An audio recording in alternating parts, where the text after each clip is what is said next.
बिस्मिल्लाहिर्रहमानिर्रहीम। आज आप लोग ऑर्गेनिक केमिस्ट्री स्टार्ट कर रहे हो। तो वेरी फर्स्ट जो ऑर्गेनिक केमिस्ट्री को डिफाइन किया गया, कहा गया कि इसके अंदर कार्बन की बैकबोन होती है, लेकिन कार्बन की बैकबोन तो कार्बन डाइऑक्साइड में भी होती है, तो ये ऑर्गेनिक नहीं है। डेफिनेशन को चेंज किया गया और कहा गया कि hydrocarbon hydrogen and carbon and small amount of oxygen, sulphur and nitrogen is called as organic chemistry. इसमें भी एक्सेप्शन है, जैसे कि हाइड्रोजन साइनाइड में हाइड्रोजन भी है, कार्बन भी है, लेकिन ऑर्गेनिक नहीं है। जबकि हाइड्राजीन में कार्बन की बैकबोन नहीं है, but still it is just like organic compound है ये। और ऑर्गेनिक कंपाउंड के बारे में जो सबसे पहली थ्योरी प्रेजेंट की गई वो बर्ज़िलियस ने की, and that was vital force theory. कहा गया कि ऑर्गेनिक कंपाउंड सिर्फ स्पिरिचुअल मतलब लिविंग ऑर्गेनिज्म से, प्लांट से और एनिमल से हासिल किए जा सकते हैं, जबकि वाइटल फोर्स थ्योरी इसकी रूह थी। जबकि इसको तोड़ दिया गया, इसको ब्रेक कर दिया गया फ्रेडरिक वोलर ने 1828 में, जब उसने एक इनऑर्गेनिक कंपाउंड अमोनियम सायानेट से फर्स्ट टाइम एक ऑर्गेनिक कंपाउंड यूरिया तैयार कर लिया। तो क्या होती है खूबियां किसी ऑर्गेनिक कंपाउंड की? नंबर 1, उसके अंदर एक पिकुलर नेचर होती है। पिकुलर मतलब सबसे यूनिक। कौन सी? Catenation, self linking property, moderate electropositivity of carbon with hydrogen, और tetravalency that is shown by carbon, जिसकी वजह से इसके thousands and millions of organic compounds है। कोवलेंट नेचर होती है, मतलब नॉन आयनिक नेचर, और similarity in behaviour that is due to homologous series, और कम्प्लेक्सिटी इन स्ट्रक्चर, जैसे स्टार्च एक बड़ा कम्प्लेक्स स्ट्रक्चर है। आइसोमरिज्म, उनका मॉलिक्यूलर फार्मूला सेम होता है लेकिन स्ट्रक्चरल फार्मूला डिफरेंट होता है।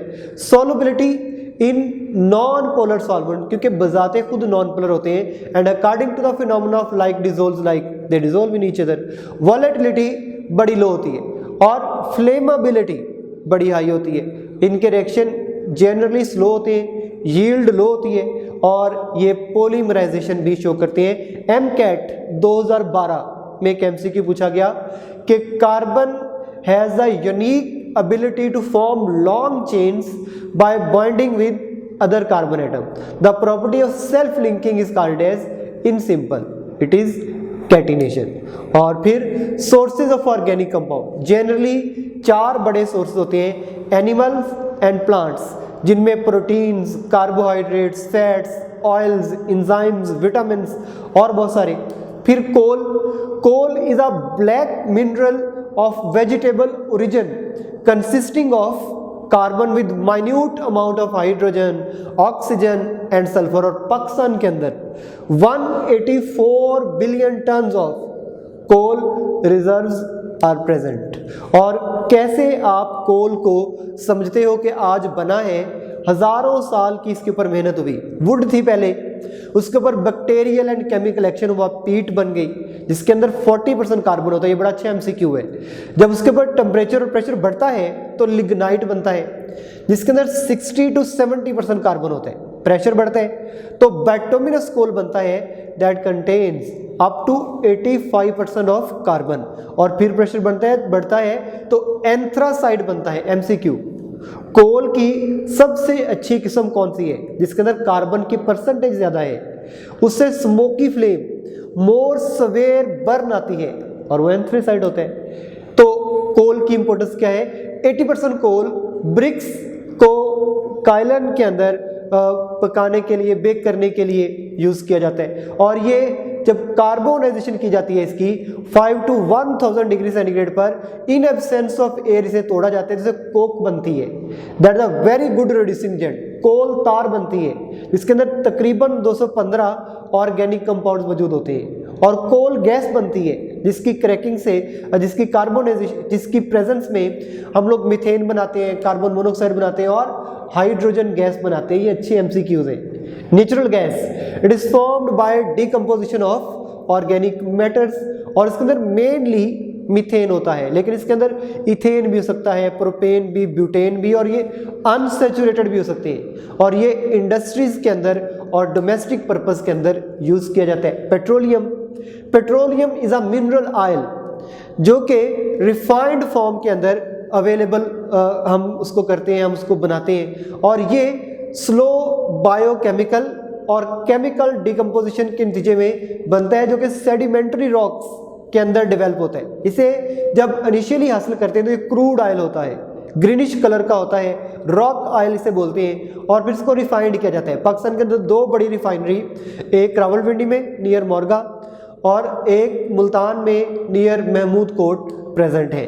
और fractional distillation of petrol 400 degree centigrade पर जब ऑर्गेनिक कंपाउंड्स को, क्रूड ऑयल को आप हीट करते हो तो वेपराइज होता है अपने डिफरेंट फ्रैक्शन में, जिसमें से बड़ा फ्रैक्शन नेचुरल गैस जिसका बॉइलिंग पॉइंट लेस देन 20 होता है, पेट्रोलियम ईथर 20 to 60 होता है, लिग्राइन और लाइट नेफ्था 60 to 100 होते हैं। नेक्स्ट इज गैसोलीन, फिर केरोसिन ऑयल होते हैं, गैस ऑयल होते हैं, लुब्रिकेंट ऑयल होते हैं जो कि विस्कस लिक्विड होते हैं, पैराफिन जो कि सॉलिड होता है और उसका मेल्टिंग पॉइंट 50 to 60 डिग्री तक होता है, और एस्फाल्ट या पेट्रोलियम कोक, और ये सॉलिड होते हैं, ब्रोजा होते हैं, ये लुक के तौर पर ये काम करते हैं। Cracking, cracking is a wonderful application where we convert higher hydrocarbon into lower hydrocarbon. इसकी खूबी क्या है? खूबी ये है कि जो हम नेचुरली तरीके से, मतलब पेट्रोलियम की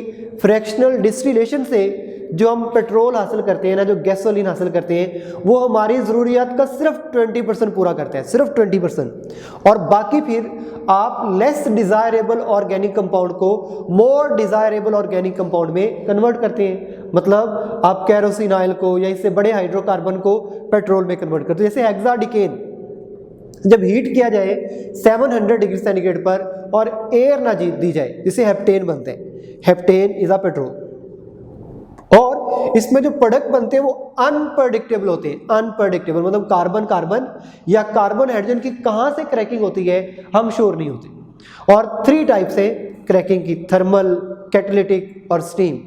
तो कैटालिटिक क्रैकिंग के अंदर जो एडिटिव्स होते हैं जो हम खुद से ऐड करते हैं वो एल्यूमिनो सिलिकेट होते हैं, और स्टीम क्रैकिंग के अंदर हम स्टीम देते हैं। और थर्मल क्रैकिंग के अंदर जो टेम्परेचर होता है ना वो हाई होता है, कैटालिटिक में लोअर होते हैं 500 डिग्री सेंटीग्रेड, और स्टीम में पहले 900 डिग्री सेंटीग्रेड होते हैं और फिर उसको फौरन कूल डाउन करते हो। और प्रेशर थर्मल कूलिंग में, थर्मल क्रैकिंग में हाई होता है, कैटालिटिक क्रैकिंग में लोअर होता है 2 atm, और स्टीम क्रैकिंग में तो ये फिक्स नहीं होता।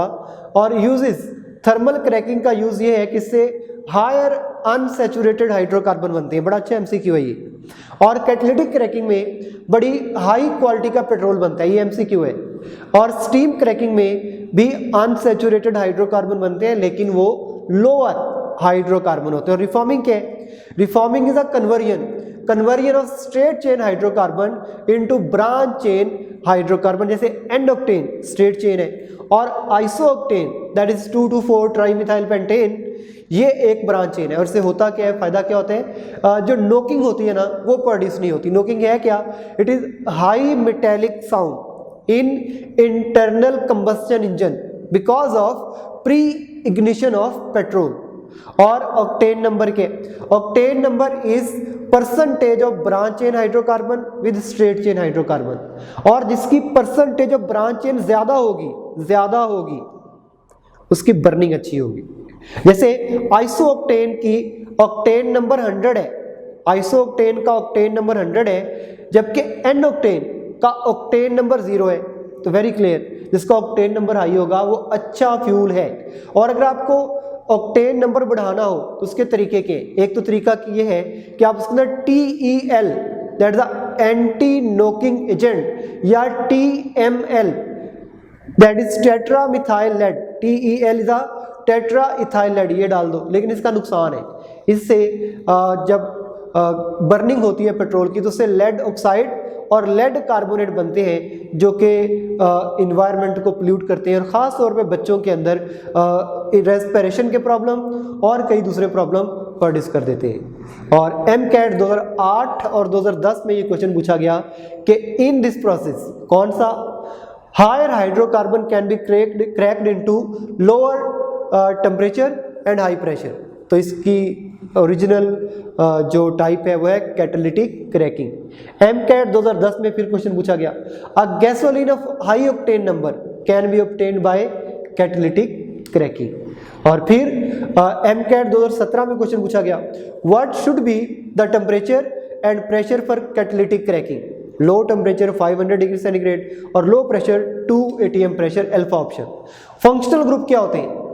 डबल बॉन्ड या ट्रिपल बॉन्ड से वो कैरेक्टरिस्टिक्स जो इम्पार्ट हो जाती हैं किसी ऑर्गेनिक कंपाउंड में और उसका एक पर्टिकुलर बिहेवियर बन जाता है, उसकी प्रॉपर्टीज का खास सेट बन जाता है, उन्हें बोलते हो ऑर्गेनिक कंपाउंड। और आज 6 मिलियन नॉन ऑर्गेनिक कंपाउंड्स हैं और उन्हें हैंडल करना बड़ा मुश्किल है। तो हैंडल कैसे करते हैं? By keeping them in the particular functional groups. MCAT 2008 में क्वेश्चन पूछा गया in which of the following carbon is double bonded with itself? Alkene. Right option is alkene. और MCAT 2014 में क्वेश्चन पूछा गया which of following is a ketone? Alpha देखिए ये तो ईथर है, बीटा को देखिए ये कीटोन है, और चार्ली को देखिए ये आपके पास कार्बोक्सिलिक एसिड और कार्बोनल का मिक्सचर है, और डेल्टा को देखिए ये तो एक एल्डिहाइड है। Option sustains beta.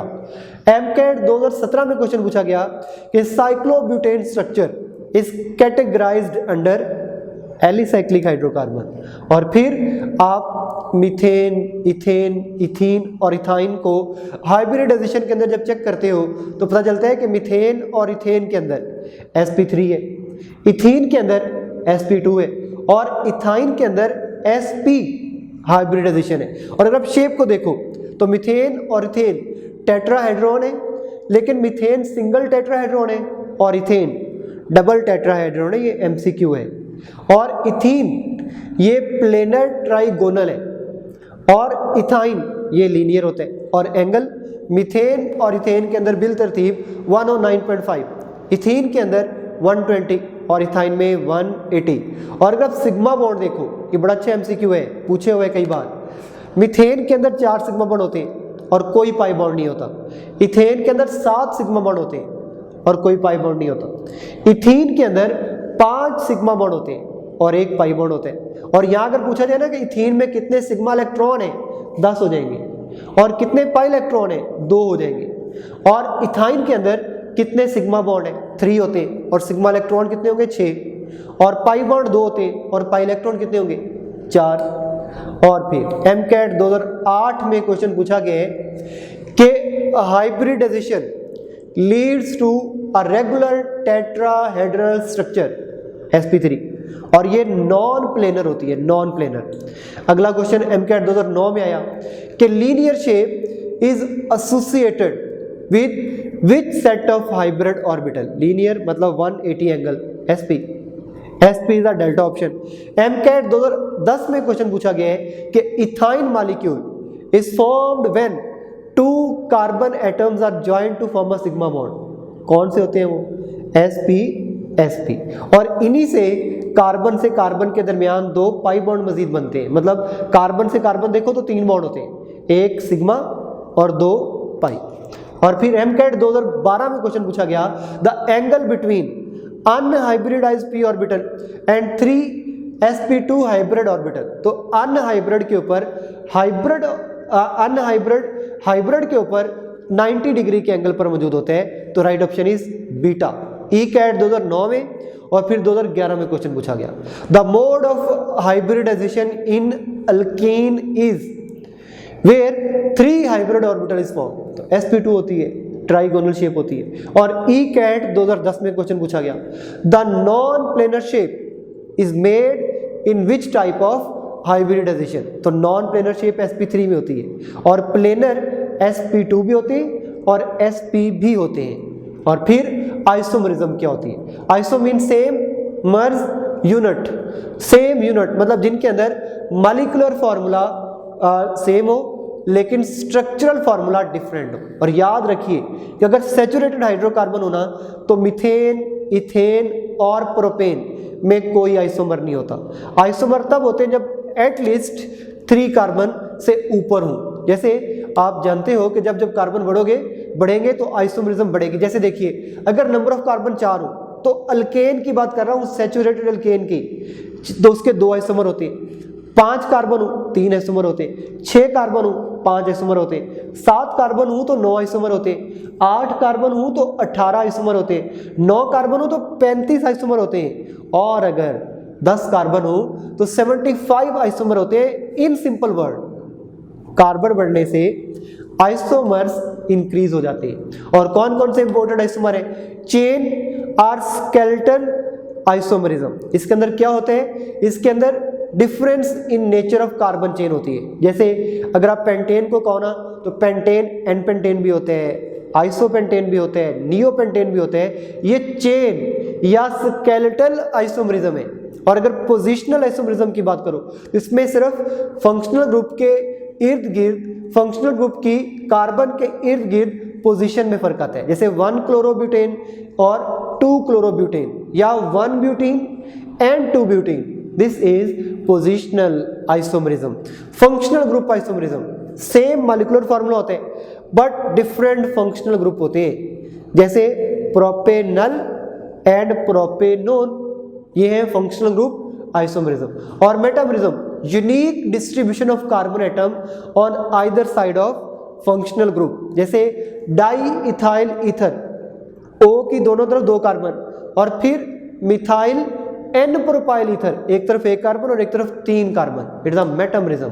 और सिस ट्रांस आइसोमरिज्म, तो सिस ट्रांस आइसोमरिज्म तब होती है जब 2 एटम के दरमियान डबल बॉन्ड हो, पहली बात। फिर उन 2 एटम के साथ जो ग्रुप लगे हुए ना, वो डिफरेंट ग्रुप लगे हुए हैं, जैसे 2 ब्यूटीन, और इसके अलावा 2 क्लोरो 1 ब्रोमो ब्यूटीन, ये भी एक सिस ट्रांस आइसोमरिज्म। और टॉटोमरिज्म क्या होती है? इसके अंदर जस्ट फॉर अ व्हाइल एक प्रोटॉन एक मॉलिक्यूल के अंदर ही एक जगह से दूसरी जगह पर शिफ्ट हो जाता है। तो आपको पता होना चाहिए about isomers and homologous series. अगर होमोलोगस सीरीज होना तो उनके अंदर जनरल फार्मूला एप्लीकेबल होता है, आइसोमर्स के अंदर जनरल फार्मूला एप्लीकेबल नहीं होता। होमोलोगस के अंदर फंक्शनल ग्रुप सेम होते हैं, जबकि आइसोमर्स के अंदर सेम हो भी सकते हैं, नहीं भी। होमोलोगस सीरीज के अंदर पीरियोडिक डिफरेंस होता है H2 का, 2 हाइड्रोजन का, जबकि आइसोमर्स के अंदर ये डिफरेंस मौजूद नहीं होता। स्ट्रक्चरल फार्मूला होमोलोगस सीरीज का सेम होता है, जबकि आइसोमरिज्म का डिफरेंट होता है। होमोलोगस सीरीज के अंदर मॉलिक्यूलर फार्मूला डिफरेंट होता है, जबकि आइसोमर्स के अंदर मॉलिक्यूलर फार्मूला सेम होता है। और होमोलोगस सीरीज के अंदर मॉलिक्यूलर वेट डिफरेंट होते हैं, जबकि आइसोमर्स के अंदर मॉलिक्यूलर वेट सेम होता है। ये सारे के सारे अच्छे एमसीक्यूज हैं। और फिर एमकेट 2008 में क्वेश्चन पूछा गया है कि CH3O, CH3 is example of, ये किसकी एग्जांपल है? फंक्शनल ग्रुप आइसोमरिज्म की। एक तो इससे डाई मिथाइल ईथर बनाना, दूसरा एथेनॉल बना, एथेनॉल। तो this one is example of functional group isomerism. MCAT 2011, 1 chloropropane and 2 chloropropane are isomers of each other. तो ये कौन सी आइसोमरिज्म होगी? पोजिशनल आइसोमरिज्म होगी। एमकेट 2016 में क्वेश्चन पूछा गया, in the formation of zwitter ion which of following donate the proton, कौन प्रोटॉन देता है कार्बोक्सिलिक एसिड? Alpha option. और एमकेट 2016 में पूछा गया, which of following pair can form cis trans isomerism. Alpha को देखिए, अल्फा नहीं है, क्योंकि मैंने आपको कहा कि एक तो डबल बॉन्ड होना चाहिए और दूसरा हर कार्बन के साथ 2 डिफरेंट ग्रुप होने चाहिए, तो CH2 2 डिफरेंट ग्रुप नहीं है। बीटा में देखिए, इसमें पहली ऑप्शन के अंदर जो डबल बॉन्ड CH2 लिखा गया, फिर दोनों ग्रुप सेम हो गए। और चार्ली, ये सही ऑप्शन। एक इसके पास 2 ब्यूटीन सिस और दूसरा 2 butene trans, this is the right option. MCAT 2017 में क्वेश्चन पूछा गया, name the compound which show geometrical isomerism इनमें से, that the 1 bromo 2 chloropropene, cis भी बनेगा और फिर ट्रांस भी बनेगा, दूसरे ये फिनोमेना शो नहीं करते। ECAT 2013 में और 2015 में क्वेश्चन पूछे गए कि how many isomers are possible for dichloroethane. 3 कौन से भला? एक होते हैं 1,1 डाइक्लोरोइथीन, जेमिनल उसको बोलते हैं, और दूसरा विसिनल, एक 1,2 डाइक्लोरोइथीन सिस और एक 1,2 डाइक्लोरोइथीन ट्रांस, ये होते हैं विसिनल डाई हैलाइड।